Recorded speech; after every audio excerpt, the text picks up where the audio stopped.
Bismillah,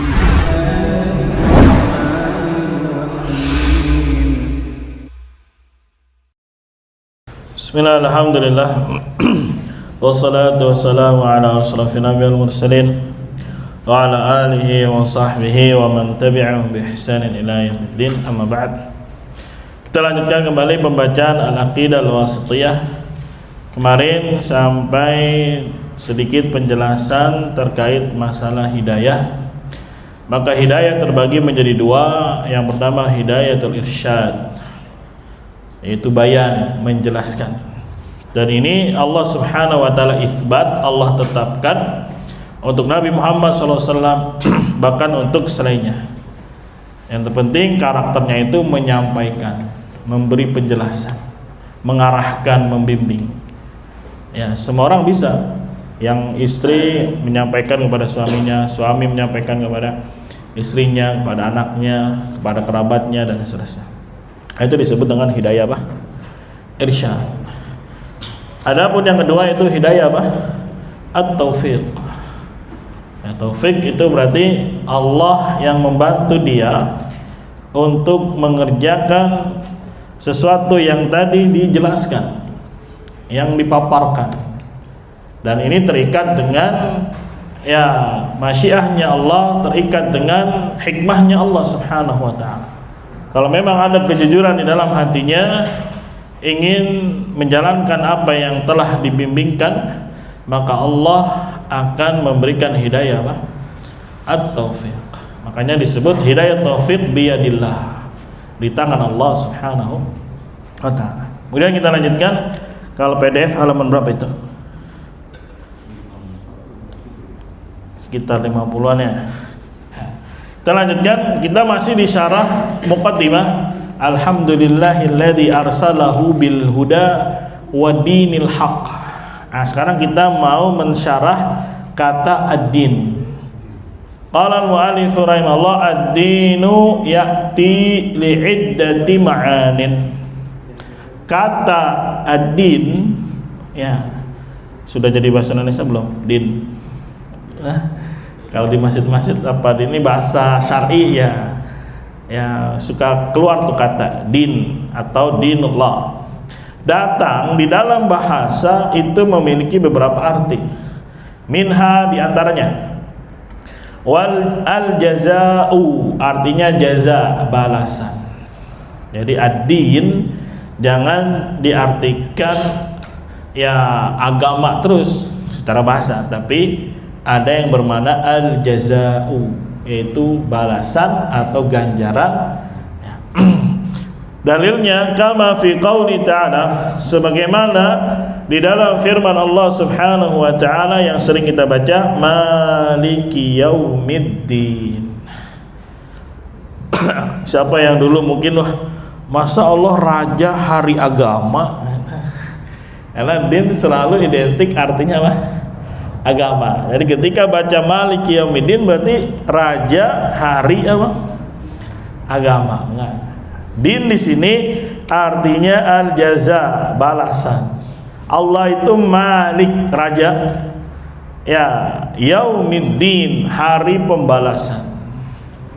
Jadi Allah yang punya kuasa, Allah yang punya hukum. Ya, nanti di yaumul qiyamah disidang oleh Allah, dan Allah yang berhak untuk membalas, mengganjar, menghukum, memberi dan seterusnya. Karena ad-din bermakna di sini apa? Al-jaza, pembalasan. Wa minhu qauluhum, dan diantaranya ucapan mereka, itu ucapan bangsa Arab. Bahkan di dalam sebuah hadis juga ada, hanya saja hadisnya lemah. Orang Arab mengatakan kama yadinul fata yudanu, sebagaimana anak muda yadin ini beragama, berbuat, beramal, yudanu, dia akan dibalas. Atau gampangnya kama tadin tudan, sebagaimana kamu berbuat, ya jadi dana yadin bisa artinya beramal, berbuat, yudan, dibalas. Itu pepatah Arab, kama tadin tudan. Ya, tadin artinya berbuat, beramal, maka kamu tudan akan diapain? Dibalas. Ini namanya kaidah. Ya, ini namanya kaidah. Apapun yang kita perbuat pasti akan ada ganjarannya, pasti akan ada balasannya.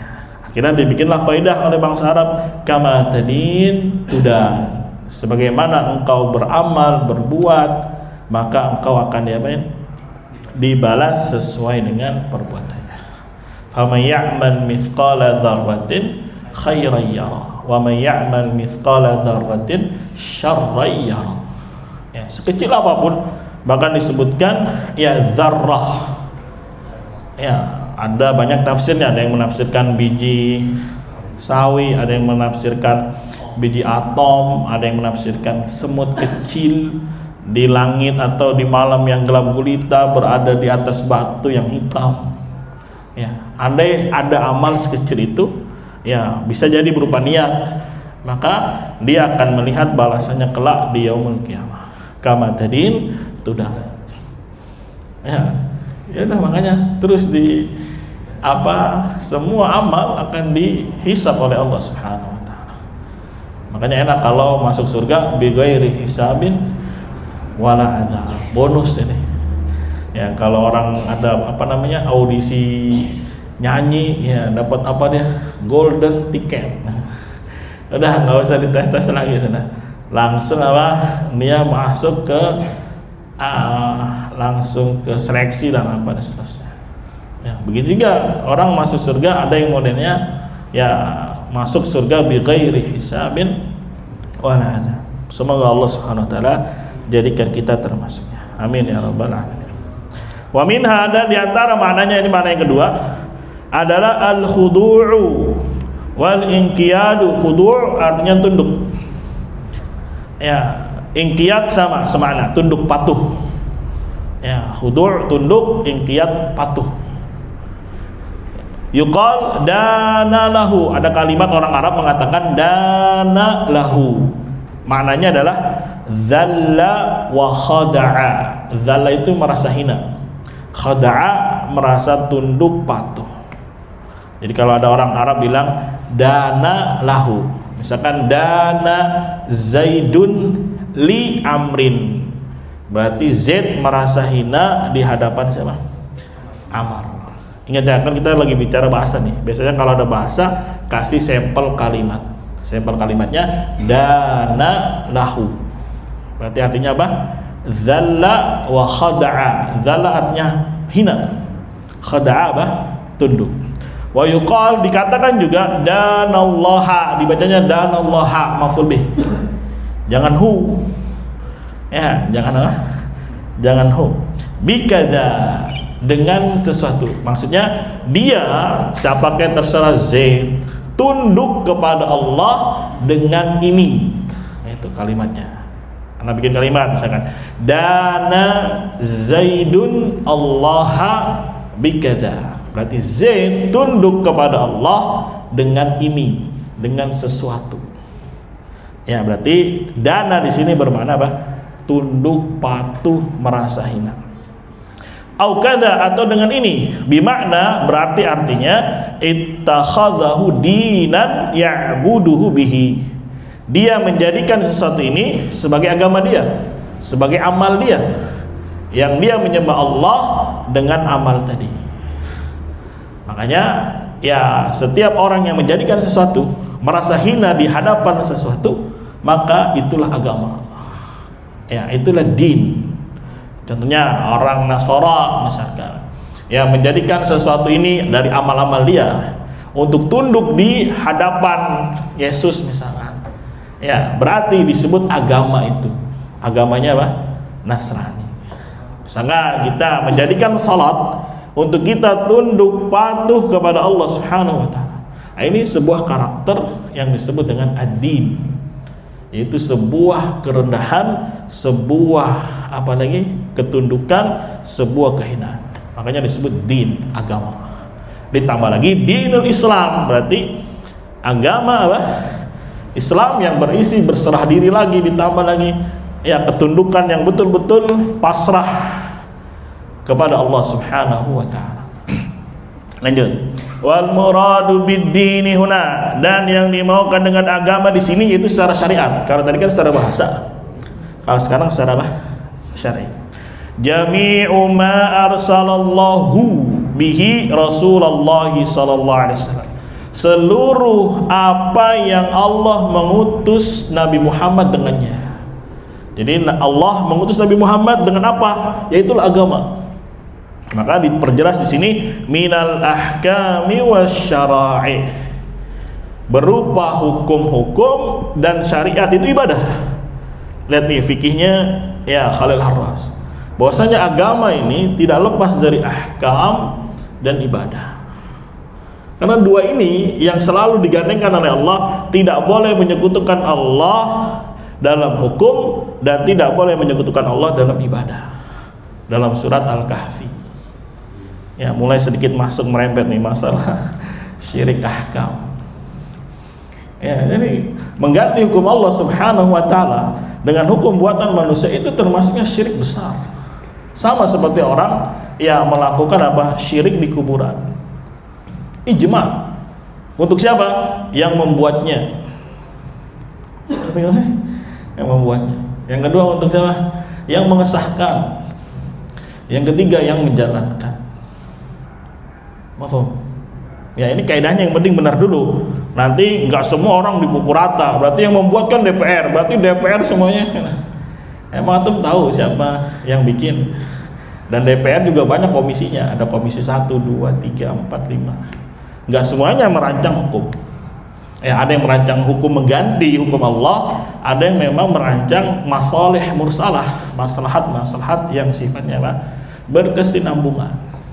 Nah, kalau kita lihat ternyata ada komisi yang ibaratnya membuat hukum selain hukum Allah Subhanahu wa taala, padahal telah Allah tetapkan kalau melanggar ini hukumnya ini, kemudian diganti. Nah, ini yang disebut dengan ya yang merancang atau musyarri' namanya. Ya, musyarri', maka ijma' para ulama mereka kafir keluar dari din Islam karena melakukan apa? Kesyirikan dalam bab hukum. Begitu yang mengesahkan. Ya. Mafhumnya yang penting kayak dulu benar ya. Sama kayak antum main di syirik besar. Barang siapa yang sujud di kuburan, barang siapa yang menyembelih untuk selain Allah, maka orangnya apa? Musyrik kafir.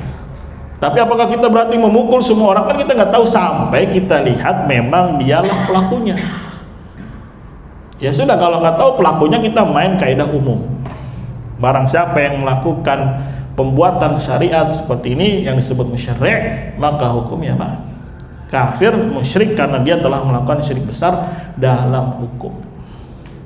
Lihat, kita baca ulang.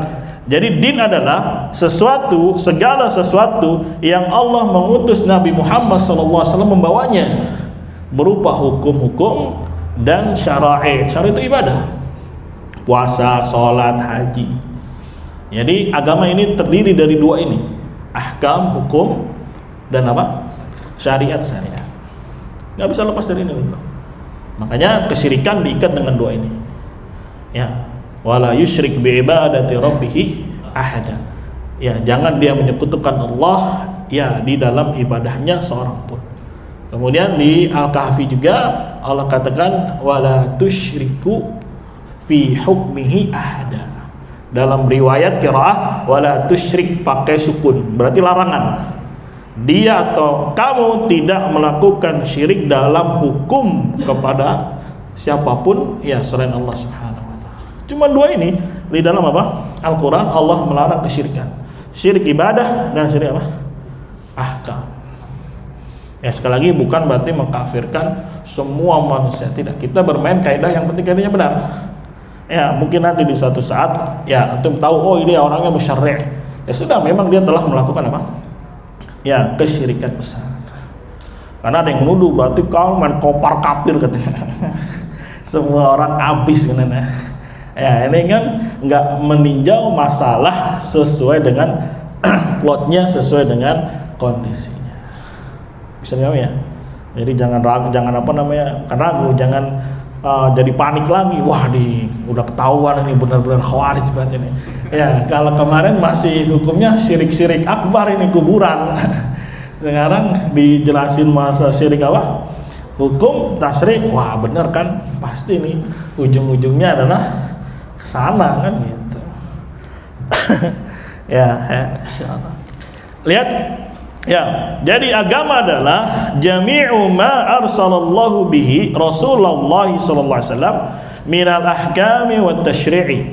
Segala sesuatu yang Allah mengutus Nabi Muhammad SAW untuk membawanya berupa ahkam, berupa syariat, itu ibadah, i'tiqadiyan kanat au qauliyatan au fi'liyatan. Baik berupa akidah berarti hati. Ya. Atau qauliyah ucapan lisan. Au fi'liyah perbuatan anggota tubuh. Ya. Jadi yang namanya din ya iman, iman ya din, Islam ya iman, Islam ya din. Cuma terkadang beda sisi penjelasannya. Mungkin kalau Islam dijelaskan dari sisi ini, kalau iman dijelaskan dari sisi ini, agama dijelaskan, tapi ujungnya sama. Ya, ujungnya apa? Sama, bahwasanya Islam ya iman, ya Islam ya agama itu sendiri, dan seterusnya. Jadi itulah agama yang dibawa oleh Nabi Muhammad sallallahu alaihi wasallam. Ya, tarik nafas dulu ya. Insyaallah. Lanjut. Qala al-mu'allif rahimahullah wa idafatuhu ilal haqq, dan menyandarkan kata din itu agama kepada al-haq. Ya, kita lihat matanya ya, alladzi arsala rasulahu bil huda wa dinil haqq. Ya, din disandarkan kepada hak. Ya, tadi kan di matanya din nempel sama apa? Hak. Ya, pesandaran gini, mobil sama kunci atau kunci sama mobil berarti kunci mobil. Ya, pintu sama masjid berarti pintu masjid. Nah, itu disebut dengan mudhaf ilaih. Kalau di bahasa Indonesia namanya perasa atau apa. Pokoknya menggabungkan dua kata, melebur dia sehingga menjadi kata baru yang utuh. Kalau pintu saja ya pintu. Kalau masjid saja ya masjid. Tapi sekarang kita gabung pintu masjid. Ya, ini kunci, ini mobil. Ya, kunci ya sendiri, mobil sendiri. Tapi kalau digabung jadinya apa? Kunci mobil. Berarti kunci ini khusus untuk siapa? Mobil. Itu. Jangan dipakai di motor. Bisa. Kecuali udah doh ya. Kunci motor ya sudah bisa, ya masuknya kemana? Motor aja. Nggak bisa masuk kemana? Mobil. Sekarang ada kata din ditempelkan atau disandarkan kepada al-haq. Maka kata penulis min idhafatil mausufi ila sifatihi, termasuk menyandarkan yang disifati kepada sifatnya. Berarti menunjukkan sifat agama ini adalah apa? Hak. Ya, jadi sifat agama ini adalah hak, bukan agama yang batil. Gitu maksudnya. Maksudnya adalah ad-dinil haqqi, makanya pakai alif lam dua-duanya. Ad-dinil haqqi berarti agama yang hak. Al-muhim itu ya. Ya, mudah-mudah filai apa lagi. Ya, yang penting sekarang tadi maksudnya adalah dinil haq adalah agama yang hak. Begitu. Wal haqqu, nah sekarang kita bahas hak itu apa sih? Ya, selama ini kita tahu ini hak enggak? Waduh. Jangan-jangan batil. Nah, sekarang kita bahas definisi apa? Al-haq. Ya, ini usuli sekali Mang Syekh Khalil Harras ini pengennya kalau bisa satu-satu dijelasin ini. Arsala apa? Ya, ad-din apa? Hak apa? Jadi kalau apa? Ya. Mafhum, apalagi kayak Syekh Ali Adam Al-Atyubi itu. Ya, beliau punya Syarah Sahih Muslim hampir 52 jilid kalau masalah. Ya, jadi setiap rawi dibahas satu persatu sama dia. Udah selesai ini bahas lagi nih. Misalkan ada 5 rawi, satu bahas, satu sampai dapat thiqah kah, ya soduk kah, apa dhaif kah, dibahas satu-satu. Kemudian habis selesai sanad lari ke matan. Ya, kalau ada kata-kata yang jelimet dijelasin sama dia secara bahasa. Ya, satu persatu. Kemudian dibahas secara nahwu, dibahas secara sorof, dibahas secara balaghah, dibahas secara usul fikih, qawaid fikhiyah, Ya, aduh, satu hadis bisa banyak halaman. Ya, sampai berapa jilid? 52 jilid. Ya, kadang kalau kita pikir ini orang ngapain ya kerjanya ya. Ya udah begitu. Ya, dulu pengajar beliau di Masjidil Haram di Mekah. Cuma sekarang sudah meninggal rahimahullah. Ya, termasuk banyak para masyayikh yang ada di Yaman mengambil istifadah pada beliau. Sepertinya Syekh Mukbil juga pernah istifadah sama beliau. Ya, nah kalau punya duit beli. Ya, Sahih Muslim berapa jilid? Kurang lebih 50-an lah, 50-an jilid. Nggak nyampe pokoknya tangan sini. Saking apa ya? Rajinnya untuk apa? Bahas kemudian dimasukkan ke dalam kitabnya. Wal haqqu masdaru haqqa yahiqqu. Jadi hak adalah dari kata sumbernya adalah haqqa yahiqqu, madi mudhari' masdar. Kayak daraba yadribu darban, fa'ala yaf'alu fa'lan. Haqqa yahiqqu haqqan. Idza sabata, apabila dia kokoh. Wa wajaba. Wajaba itu bisa diartikan ya jatuh ke bawah. Maksud jatuh ke bawah itu ya sudah nggak bisa diapa-apain lagi, sudah ya nggak melayang-melayang itu. Makanya orang yang agamanya sudah kokoh itu udah jatuh saja di bawah, sudah nggak ketiup ke sono, nggak ketiup ke sana. Ya hari ini pindah ke sini, besok mana ke sono. Ya udah dalam tanda kutip cerai, rujuk lagi dia. La haula wala quwata. Ini kan goncang namanya, pindah-pindah melulu. Ya kemarin gabung sama dia, sekarang cerai lagi dalam tanda kutip. Ya sekarang gabung lagi. Nah ini kan menunjukkan apa? Kegoncangan terhadap agama yang dia pegang. Ya, adapun al-haq maka dia sabat. Apa sabat? Kokoh. Ya, tegar. Wajaba itu jatuh artinya. Jatuh maksudnya apa? Ya, sudah nggak melayang-melayang lagi, sudah jatuh, udah nggak bisa. Beda kayak misalkan ada batu jatuh ke air, kan masih begini-begini nih. Ya, tapi kalau sudah di bawah, ya sudah tetap di situ dia. Nah itu maksud dari idza sabata wa wajaba. Ya, jadi kalau antum suka masih goyang sana goyang sini ya berarti ada yang salah ini dalam konsepnya, salah dalam memahami apa ad-din yang hak. Makanya Imam Malik ketika ditanya, ya ayo kita debat atau ditantang debat, ditanya Imam Malik, kalau saya menang, ya berarti saya ikut kamu. Terus kalau ada datang orang ketiga mengalahkan kita berdua, ya kita ikut dia. Kata Imam Malik apa? Ya pergi kamu, ya kamu orang yang, atau pergi bersama orang yang ragu bersamamu. Kalau saya sudah kokoh, sudah menemukan agama saya yang hak. Ya, adapun kau orang yang apa? Syakun, orang yang apa? Ragu. Ya, itu ya maksud dari al-haq adalah apa? Idza sabata wa wajaba. Sekali lagi sabat apa? Kokoh, tegar, wajaba itu jatuh. Ya, jatuh itu dalam artian sudah nggak bisa kesana lagi, sudah menetap di satu tempat. Ya, semoga Allah jadikan kita berada di atas dinil haqq. Amin ya rabbal. Fal muradu bihi, dan yang dimaksud dengannya adalah as-sabitul waqi'. Sabit, kokoh, tetap, waqi' sesuai dengan realitanya, sesuai dengan nyatanya. Ya, misalkan 1 tambah 1 ya 2, itu waqi' namanya. Ya, 2 kali 2 berarti 4, berarti dia kokoh dan juga sesuai dengan realita. Jadi kalau orang mau beragama yang hak, maka dia harus kokoh di atasnya, dan apa yang berada di atasnya, ya memang itulah kenyataannya seperti itu.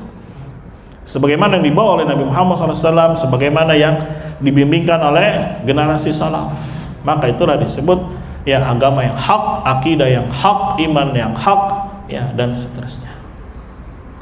Nah ini pentingnya belajar diambil dari secara bahasa gitu. Walaupun sebetulnya ini kan kerjaan-kerjaannya orang-orang ahlul kalam nih, filsafat. Cuma terkadang ketika ada sesuatu yang masih bisa dipakai, digunakan. Tidak serta-merta dia dibuang. Ya, tapi kan yang kayak begini nggak orang sembarangan. Ternyata masuk ke ilmu filsafat, ilmu kalam malah goncang. Jangankan kita yang lemah ya, Syekhul Islam saja yang ilmunya luar biasa, ketika belajar ilmu kalam, wah langsung mukanya itu nggak ada bagus-bagusnya itu. Ya, apakah ditekuk mukanya itu. Ya, ini sering ada ceritain dulu. Ibnu Qayyim kalau ada masalah pengen nanya kepada Ibnu Taimiyah, belum nanya saja, ngelihat mukanya yang cerah, ceria, itu hilang problem kata dia. Tapi sejak Syekhul Islam belajar ilmu filsafat, yang lihat mukanya kayaknya serius banget ini, tegang banget, nggak jadilah, takut. Ya gara-gara belajar ilmu apa? Filsafat. Tapi Allah beri taufik, akhirnya bisa menguasai ilmu kalam, ilmu filsafat, kemudian dipertemukan ya perdebatan, ya dimenangi oleh Syekhul Islam Ibnu Taimiyah rahimahullah. Terutama karya beliau ya Tadmuriyah. Itu juga seru dalam membahas asma wa sifat, tapi lebih condong dengan bahasa filsafat. Kalah semua profesor yang botak-botak itu, ya habis semua dikalahkan oleh Syekhul Islam ya rahimahullah taala. Wa yuqabiluhu, dan lawannya, yuqabil itu lawannya al-batil, batil alladzi la haqiqata lahu, yang tidak memiliki hakikat. Maksudnya enggak tetap dia, nggak jelas, ngambang sana lari ke sana, nggak punya pegangan yang pas, nggak punya pegangan yang kokoh, akhirnya terombang-ambing ke sana, terombang-ambing ke sini. Ya, itulah disebut din yang batil, iman yang batil, ya, dan seterusnya. Ketika tidak sesuai dengan apa? Al-haq, berarti sesuai yang wakilnya yang terjadi. Lanjut, alamu fi qawlihi liyuzhirahu. Nah, sekarang kan alladzi arsala rasulahu bil huda wa dinil haq li yudhhirahu. Ada kata li itu. Ya, li di situ katanya lamut ta'lil. Lam yang berfungsi ta'lil alasan. Jadi kenapa Allah mengutus Nabi Muhammad SAW dengan huda dan agama yang hak? Tujuannya apa? Liyudhhirahu, untuk menampakkan agama ini kullahu, ya seluruhnya atas agama-agama yang lain. Ya, ini juga lam ini banyak maknanya. Ada buku khusus namanya alamat. Ya, lamun jamaknya lamatun, pakai alif lam, jadinya alamatu, tebal sini. Ngebahas huruf lam. Ada lam ini, lam itu, lam ini, lam ini, satu persatu. Ya, makanya kalau kita lihat, ya ini kerjanya ngapain ya? Gabut yang berfaedah begini nih. Ya, ngebahas huruf lam satu sampai tebalnya segini punya. Nanti itu bisa download, judulnya alamat. Nanti ada lamu zahlaqah, ada lamul amr, ada lamu ta'lil, ada lamu kai, ada lamu qasam, semuanya disebutin. Ya, tinggal baca sebetulnya kan. Cuman masalahnya kita nggak bisa baca nih. Ya, belajar bahasa Arab biar apa? Biar tahu. Jadi lam pada ucapan Syekhul Islam liyudhhirahu maknanya adalah lamut ta'lil.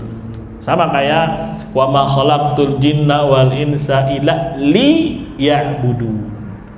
Ya, jadi tidaklah aku ciptakan, kata Allah, jin dan manusia kecuali supaya, agar. Berarti alasan. Jadi apa alasan Allah menciptakan jin dan manusia? Alasannya supaya manusia beribadah kepada siapa? Allah. Supaya jin beribadah kepada Allah. Nah, ini salah satu fungsi dari lam. Walaupun kalau secara nahu dia sebetulnya lamu jer, huruf jer dia, tapi di depannya ada an. Apalagi dah ntar lah pusing nanti. Namanya an mudmarah. Ya, tetap lamnya mah lamu jer kata dia. Ini ya berarti orang Basrah.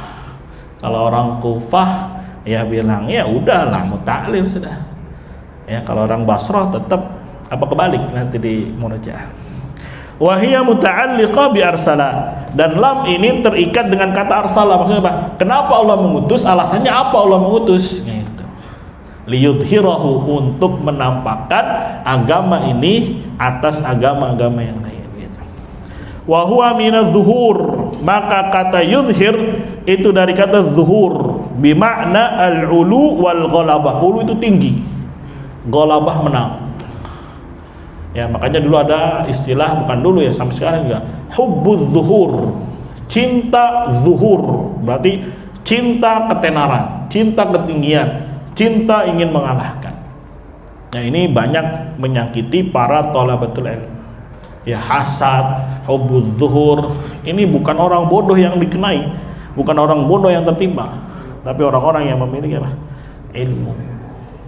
Ya, pengen dibusungkan namanya dadanya. Ini namanya hubbuz zuhur. Jadi kata azhara yuzhiru diambil dari kata zuhur, bermakna tinggi, bermakna mengalahkan. Jadi maksudnya adalah liyaj'alahu 'aliyan 'alal adyani kulliha, agar Allah menjadikan agama yang dibawa Nabi Muhammad SAW ini alian, tinggi, di atas agama-agama seluruhnya. Dengan cara apa? Bil hujjah wal burhan, dengan hujjah dan dalil-dalil. Ya, jadi sekali lagi harus bangga bahwasanya agama yang dibawa oleh Nabi Muhammad SAW, Allah mengutusnya supaya mengalahkan agama-agama yang lain. Jangan malah mengikuti agama yang sudah dikalahkan. Jangan malah meniru orang-orang yang telah dikalahkan oleh agama yang dibawa Nabi Muhammad SAW. Sini Mami ya. Ya, dulu kita disuruh hafal ini akidah wasitnya. Alladzi arsala, alhamdulillahilladzi arsala rasulahu bil huda wa dinil haq liyudhhirahu 'ala dini kullih wa kafa billahi syahida. Hafalin ya santri. Apa dikit doang, entar dalil-dalil semua ke sana isinya. Dalil-dalil apa? Dalil-dalil semua. Ini pintu, ini belajar akidah wasit itu pintu untuk antum belajar nanti tadmuriyah, belajar tohawiyah. Insyaallah kalau ini kuat, nanti kita belajar tohawiyah gampang. Ya, gampang aja. Ya gampang memahaminya karena kita sudah punya basic. Karena nanti tohawiyah juga banyak ilmu filsafatnya. Ya, karena itu kan juga bantah orang-orang apa? Filsafat. Ya, kalau mau berdalam-dalam tentang konsep asma wa sifat. Ya dulu sebelum mana belajar ya akidah apa namanya tentang uluhiyah, senang sekali belajar asma wa sifat. Seru aja gitu. Karena banyak perdebatan dengan apa? Ahlul kalam.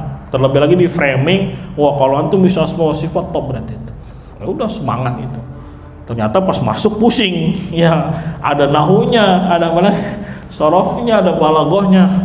Ya garu-garu kepala dulu lah. Ya udah kita kuatin dulu apanya? Nahunya, kuatin dulu sorofnya, kuatin balaghahnya.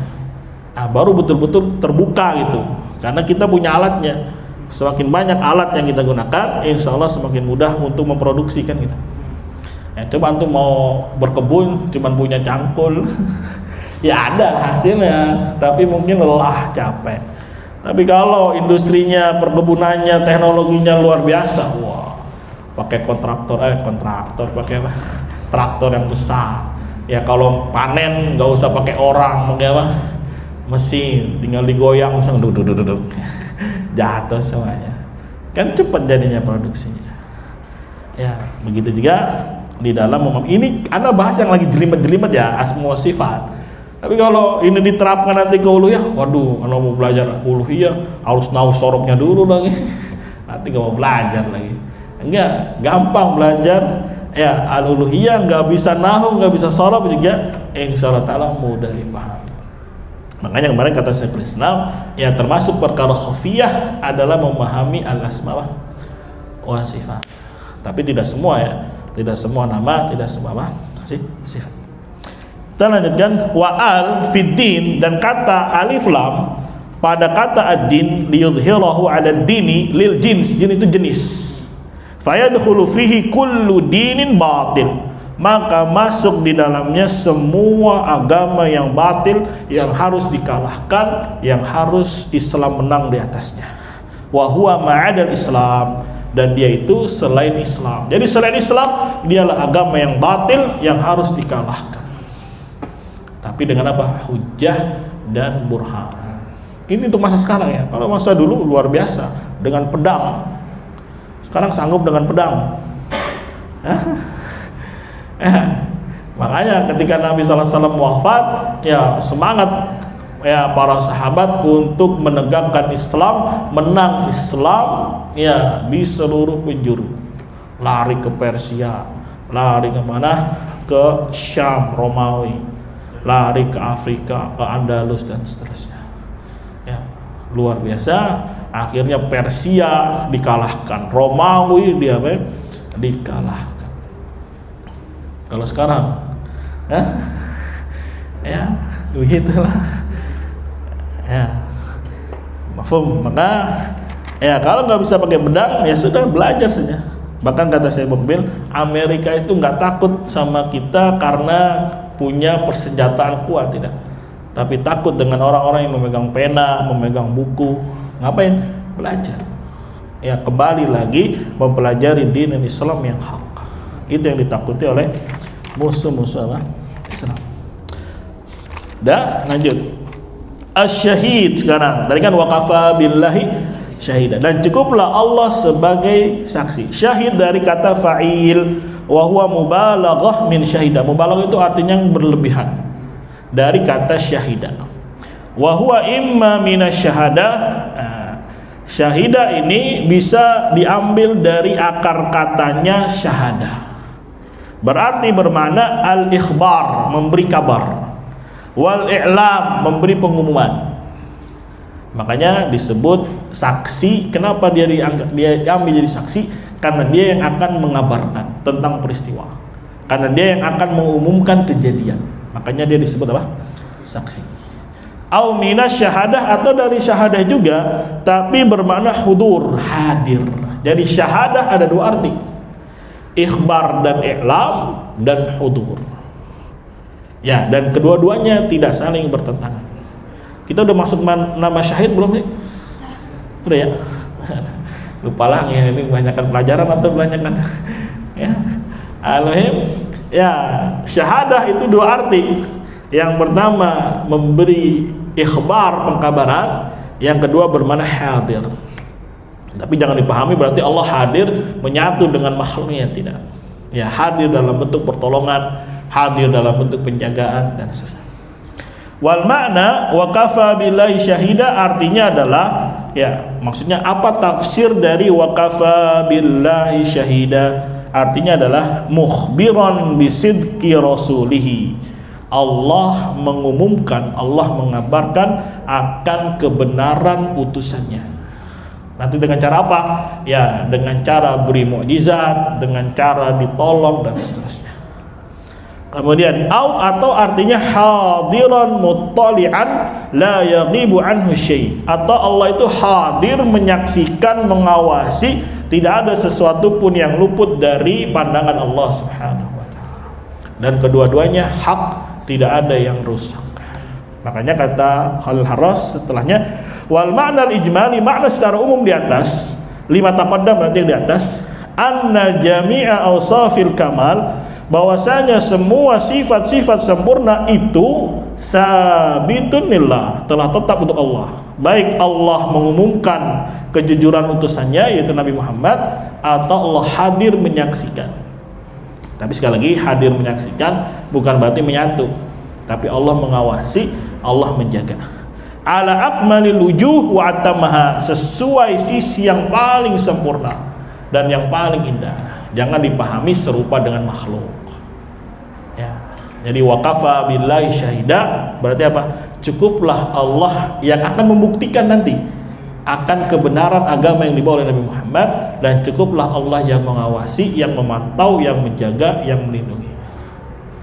Jadi kalau sudah berada di atas al-haq, maka ya yakinlah waqafa billahi syahida. Kalau yang kemarin di kasus syubhat, ya Allah tutup dengan dua nama. Allah itu hadiyan wa nasira. Allah yang akan memberi hidayah. Kalau mungkin lagi bawa al-haq dikasih serangan tashkik, dibuat ragu, yakinlah Allah itu yang akan memberi petunjuk. Ya, tapi sudah kokoh juga masih diserang juga. Ya, dengan fisik, dengan ucapan, dengan apa? Yakinlah Allah itu nasira, yang maha menolong. Ditambah lagi di sini waqafa billahi syahida. Jadi jangan takut, ya, jangan khawatir kalau memang ya dia berada di atas apa? Al-haq. Ya, contohnya kayak lagi ramai nih, Panji takut nggak? Enggak, saya di atas al-haq.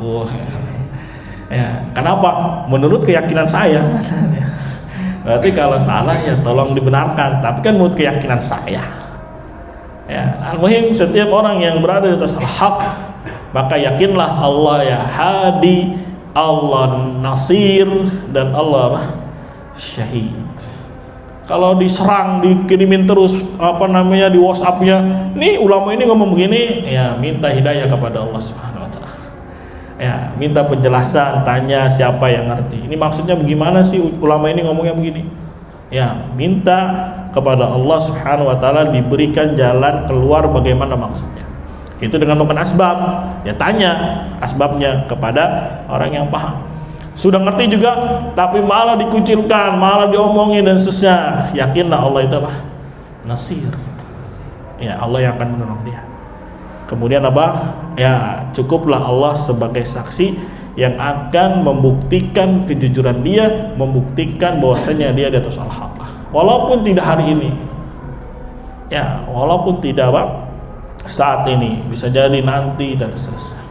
Karena terkadang al-haq ya Allah tolong sesuai hikmahnya. Ya, enggak hari ini langsung. Sebagaimana Nabi pertama kali turun, ya diutus menjadi, bukan turun ya, turun dalam bahasa ini ya, diutus sebagai apa? Rasul. Ya, dimenangkan di Fathu Mekah ya berapa tahun? Hampir 22 tahun lebih sampai 23 tahun. Ya, mungkin baru berapa orang yang memeluk Islam? Ya, kurang lebih 100.000 orang. Tapi setelah itu menyebar sampai hari ini banyak orang mengenal apa? Ini Islam. Ya, yang penting kita berbuat. Kayak misalkan Syekhul Islam di penjara, ya dia nggak mikirin bagaimana nanti hasilnya, apakah orang mendapatkan hidayah atau tidak. Yang penting sekarang saya mempertahankan apa? Al-haq. Walaupun harus di penjara, walaupun harus digini dan sebagainya. Imam Ahmad juga mempertahankan al-haq. Ya, beliau tidak mikir bagaimana nanti bonusnya dan seterusnya, enggak. Walaupun ternyata ya fitnahnya bukan setahun 2 tahun, 28 tahun. Ya, dari Usama kecil sampai dia punya anak itu fitnah. Dia anggap dia sekarang 12 tambah 28, berarti berapa itu? 40. Ya, baru 40 tahun ya selesai itu fitnah. Ya, apakah setelah itu selesai? Enggak, datang lagi fitnah baru. Ya, datang lagi fitnah baru, datang lagi fitnah baru. Sampai di masa ini Allah terus uji. Ya, kalau nggak ada ujian, kata Ibnu Qayyim tadi apa? Pasti orang akan sombong, pasti akan ujub, pasti akan ya berbuat onar, berbuat melampaui batas. Jadi kejadian banyak ya secara takdir. Kalau orang yang hidupnya mewah terus, nggak ada ujian apapun, ya pasti akan merasa dirinya paling hebat, ya paling begini, paling ini berkuasa. Ya, karena hidupnya selama ini slow aja. Ya, nggak ada tuh namanya bersabar. Ya. Yang pengen jadi ya jadi. Gitu. Ini bukan lagi ngomongin orang. Ya, insyaallah. Ya, itu kalamnya Ibnu Qayyim rahimahullah ta'ala. Udah cukup? Hah? Ya, insyaallah. Pelan-pelan saja lah. Nanti juga ngerti. Ini antum bilang ini aja baru muqaddimah nih, apalagi masuk isi. Wah, antum takjub nanti. Ngebahas sifat-sifat Allah itu detail luar biasa. Ada pertanyaan sampai di sini? Fadhal.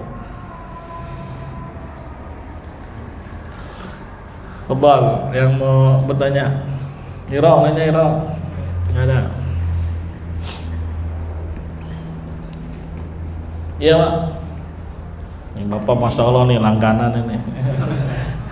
Harusnya dibuat satu buku nanti Pak ya. Kalau aja keluar jilid 1 ya. Tanya jawab soal iman bersama Pak Idam tuh pas tuh. Ayo Pak. Tadi disampaikan bahwa harus dikalahkan dengan hujah dan burhan. Iya. Burhan itu nanti di sini ada sebetulnya burhan di sini ya bisa dalam bentuk mukjizat, ya bisa dalam bentuk ya Allah kalahkan musuh-musuh. Nah, itu juga termasuk apa? Burhan. Paham ya? Jadi burhan itu bisa dalam bentuk mukjizat. Kalau hujjah kan dalil. Ya, dia ngomong gini dibantah, dalilnya turun Al-Qur'an. Dia ngomong gini dibantah oleh Nabi Muhammad SAW dengan hadis-hadisnya. Tapi kalau burhan, ya banyak contohnya seperti apa? Ya, seperti mukjizat. Ya, Allah berikan mukjizat yang begitu banyak. Contohnya bulan terbelah. Ya, Isra Mi'raj. Apa lagi? Al-Quran itu mukjizat terbesar Nabi Muhammad SAW. Sampai hari ini gak ada satu huruf pun yang berubah. Tidak ada satu harokat pun yang berubah. Padahal sudah 1400 tahun. Nah, kalau yang jaga bukan Allah SWT, siapa lagi? Pasti rusak kalau selain Allah SWT. Ya, bahkan diancam Nabi Muhammad SAW kalau dia apa itu yang dalam surat yang Nabi di aqawil, walau taqawwala alaina ba'dal aqawil la akhadnahu la akhna minhu bil yamin. Ya, andai kata Nabi Muhammad itu taqawwala itu ngomong dusta ya atas kami, sebagian perkataan dusta, dan gak mungkin Nabi berkata dusta, pasti akan kami cabut, akan kami siksa bil yamin, dengan tangan kanan Allah Subhanahu wa taala. Ya. Mafhum, ini juga menunjukkan burhan akan kejujuran Nabi Muhammad sallallahu alaihi wasallam. Ya, banyaklah bukti-bukti akan kenabian ya Muhammad sallallahu alaihi wasallam bagi siapa yang mau mencari. Bahkan orang-orang kafir aja memasukkan Nabi Muhammad nomor 1 orang paling berpengaruh di dunia. Karena ada buku apa tuh 100 tokoh berpengaruh di dunia. Nomor 1-nya sama Nabi Muhammad. Padahal yang buat bukan orang muslim ya, orang kafir. Karena mungkin dia baca banyak literatur, ternyata ya betul-betul menunjukkan bukti yang konkret akan kenabian ya Nabi Muhammad sallallahu alaihi wasallam. Ya, Ikrimah saja, tahu Ikrimah? Anaknya siapa? Abu Jahal. Ya, sebetulnya dia sudah melihat tanda-tanda kenabian dari Nabi Muhammad SAW. Cuma karena ada rasa dendam yang besar karena bapaknya dibunuh. Ya, akhirnya baru masuk Islamnya setelah Fatu Makkah. Tadinya sudah mau di teman konconya Khalid bin Walid. Ini Ikrimah ini sama Khalid bin Walid panglima perang berdua. Yang ngobrak-ngabrik Uhud. Ya, itu dua panglima ini. Ikrimah dan siapa? Khalid bin Walid, temen konco, tau konco ya. Pas Khalid bin Walid masuk Islam duluan, wah makin marah nih Ikrimah. Tapi sebetulnya udah tahu, dia melihat tanda-tanda ya ketika di Badar kok teman-temannya pada lepas palanya, ya sudah tergoncang hatinya nih. Cuma kayak masih menunggu momen gitu, masih ada yang ngeganjel apa, tapi sudah ada benih-benih ya keyakinan bahwasanya ini adalah betul-betul ditolong oleh Allah Subhanahu wa taala. Ya. Tapi karena bapaknya terbunuh, akhirnya muncullah rasa ya sakit hati, dendam. Tapi ketika Fatu Makkah, dia tunduk ya menjadi sahabat yang paling cinta kepada Nabi Muhammad sallallahu alaihi wasallam. Ya, jadi kalau mungkin kita kurang cinta kepada Nabi Muhammad, baca sirahnya. Banyak orang-orang awam tuh kalau baca sirahnya Nabi sampai nangis-nangis. Masa kita yang ngaku cinta Rasul, ya cinta Nabi, ya bacanya komik.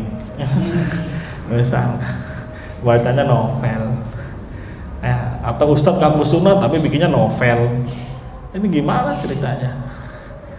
Ya, atau lagi yang lagi ramai itu, Ustadznya bikin Zatu Anwat, waduh ngeri juga ya. Ya, jadi harapannya ditaruh di tembok-tembok. Ya, sampai dibilang nabi baru dari Jaksel. Ribut berdua dah. Ya, insyaallah. Ya, itu kan sebenarnya bukti-bukti konkret gitu. Ketika ada satu yang batil, pasti akan ada kisruh, akan ada perpecahan, selek terus, nggak akan nyatu. Karena di atas apa tadi? Kebatilan, nggak kokoh jatuh, masih goyang-goyang itu terus. Dipanggil sono ke sono, ke sono. Tapi kalau al-haq itu kan wajib, jatuh sudah nggak bisa digoyang sono, udah tetap di sini. Ya, Ya bukan berarti nggak ada selek, pasti aja ada, tapi tidak sampai ya menyebabkan kekacauan dan seterusnya. Ya, wallahu a'lam bishawab. Kita akhiri, subhanakallahumma wa bihamdika asyhadu an la ilaha illa anta astaghfiruka wa atubu ilaik. Assalamualaikum warahmatullahi wabarakatuh.